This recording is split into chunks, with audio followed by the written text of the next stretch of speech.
Shalom, shalom. First and foremost, as always, before I begin with this lesson, I want to start it off by giving all the glory and infinite praises to Yahweh, Bahashem, Yahweh Shah, Bahashem Rakakadash, the one said the elders and the apostles of Great Millstone. Peace and blessings be taught the Akim, now pushing this word in truth and sincerity, shalom. This is going to be another lesson through the Rakakadash. And now the one right to this is edifying. Alright, so I ain't got a title for this lesson right now. But I'm going to touch on counting the cost.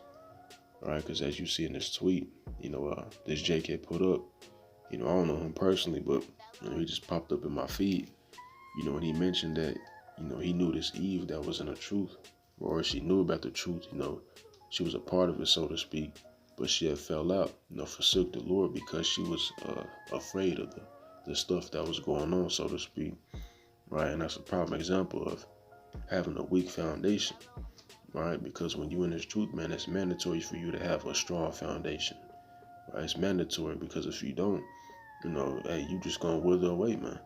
Especially coming into the time of Jacob's trouble, because you're gonna see shit that you've never seen before that can possibly make you bug out if your foundation ain't strong, all right? And we're gonna be going through some crazy shit, man. And there's a lot of people that think that they have a strong foundation, but they gonna find out that it was weak the whole time. And what proves that, let's go back to 2019 when Esau set up that false flag, with the jersey shooting. He blamed it on the Hebrew Israelites, man. You had cats literally getting weak over that shit, man. All right, so you can just imagine when Esau really, come down with the real deal, trying to grab brothers up, you gonna have niggas acting out of character, man. Right? They gonna, deny Yahweh Shai, man. Right? They gonna get down with Esau, all that, man. Right? That's what's coming. Right? You can best believe that, man. All right? So this is the book of Matthew 16 and 24, because coming to this thing, you got to bear up your cross, man. And a part of that is what? Enduring that persecution, man. It's going to come. All right? This is Matthew 16 and 24. It says, then say Yahweh Shai unto his disciples, if any man will come after me, right? You're going to serve the Lord. Let him deny himself and take up his cross and follow me. And taking up your cross as well, man. Enduring and bearing that affliction and those different trials and tribulations that we gonna be faced with, man. Not only right now, but also in these coming times, man. And a part of that is persecution, man. Right? You're supposed to count the cost when you come into this thing, man. Right? We can go ahead and grab that as well. Right? This is the book of Luke 14 and 28. It says, for which of you intending to build a tower set it not down first and counted the cost, whether he have sufficient to finish it. Right? So just like how, the architect isn't gonna, plan out, building a particular skyscraper without knowing that he's gonna have enough crew members, right? The right resources and material to finish the damn thing, man. Right? It's the same thing with you guys coming to this truth, man, including you bees, man.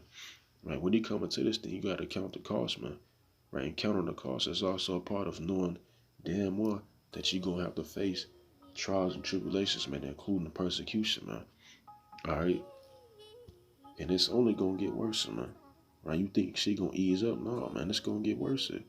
Right to the point where we damn near, hey, they gonna seek our lives, man. It ain't even got to that point yet, man. Brothers are still able to go out to the highways and the byways and teach peacefully, man. I myself can attest to that, because when I go out to the highways and the byways, hey, I peacefully do the work, man. I don't get bothered none of that. And all the one right to I don't shit.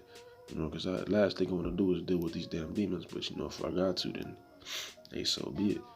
Right? But the point of that is, hey, we still able to go out there peacefully, man.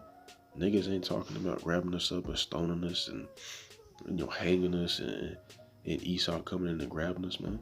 It ain't got to that point yet, but, you can best believe it is. And it's going to be a lot of you cats. They got that weak ass straw and hate foundation that's just going to wither away, man. All right. So now let's get the book of Matthew 7 and 24. It says, therefore whosoever heareth these sayings of mine and doeth them, I will liken unto him a wise man, which built his house upon a rock. Right? Going into that rock solid foundation, man. Right? Which is mandatory in its truth. Right? Because when you come into this thing, and you start being faced with different adversities, the last thing you want is to what, man? Wither away. All right. It says, and the rain descended, and the floods came, and the winds blew, right? And that's really symbolic for the trials and the tribulations, man. Right? And beat upon that house, and it fell not, for it was founded upon a rock. That rock solid foundations, man. Right? That rock solid foundation. Right? And it's starting right now, man. Right? You got the wind, you know what I'm saying? You got the rain, the floods. They all beat on our house, man, on our foundation. But the thing is, the Hofa members elect, we not being moved by that shit, man. Right? Like the brother, what was his name? Mahalaya, the Kansas City had. You know what I mean? He made a great analogy speaking about the rocks on the forefronts of lakes and, the oceans and things of that nature.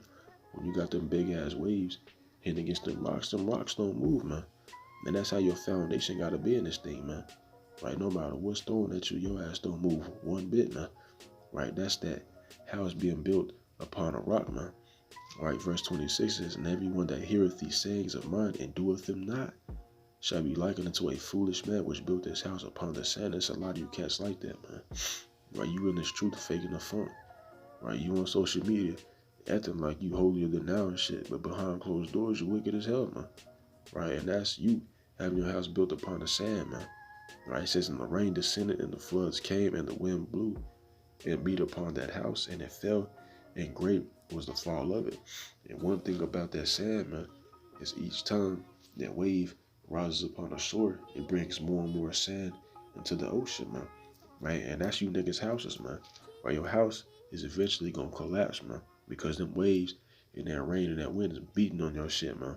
And since it ain't strong, man, you ain't got it built upon that rock. Hey, it's gonna wither away, man. Especially when shit hit the fan, man. Right? Especially when shit hit the fan. Right? Because it's only gonna get worse from here, man. And right, we can prove it. Let's go to the book of 2nd Ezra 14:14. It says, let go from the mortal thoughts. Cast away the burdens of man. Put off now the weak nature. Right? And worrying about what Esau can do to you.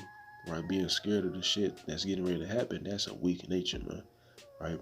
It said, it's set aside the thoughts that are most heavy unto thee, and haste thee to flee from these times.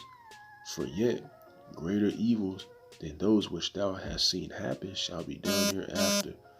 Right? And going back, I'm guessing he talking about a year ago, I think. Right? A year ago, we wasn't being persecuted at a high level, man. You know what I'm saying? You had prophecy happening, of course, but it wasn't on no Jacob's trouble scale, man. Right? There's going to be some shit out here that's really going to blow your mind, man.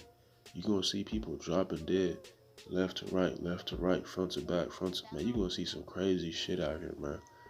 Right? And if you letting little things like Esau making these false, you know what I'm saying, false flag moves, you know what I'm saying, hell, even them putting us on the news, weaken you, man, you really just ain't built for this truth, man. Alright, so, with that being said, as a matter of fact, I got one more scripture. Let's grab it real quick. The book of Sirach 2:13. Alright, because coming to these times, man, if you faint-hearted, you done with, man. Alright, this is Sirach 2:13. It says, woe unto you. It's like, woe unto him that is faint-hearted, for he believeth not, therefore shall he not be defended. And let me get the etymology of that word faint-hearted real quick. It's like, my nose stopped up and shit. They're the bodily elements, man. Alright. Faint-hearted. Yeah.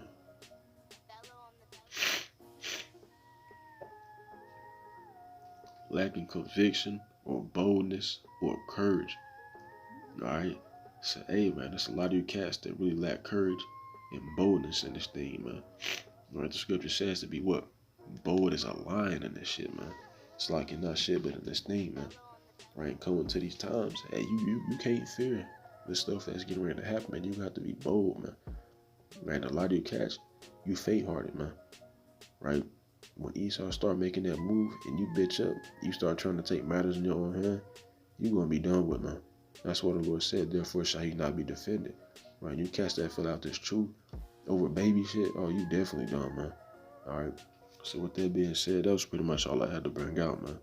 Adawan Ratazah was edifying and quick to the point, man. Before I close out, I want to say, Call Lord Yahweh, by Hashem, Yahweh Shai, by Hashem Akakodash.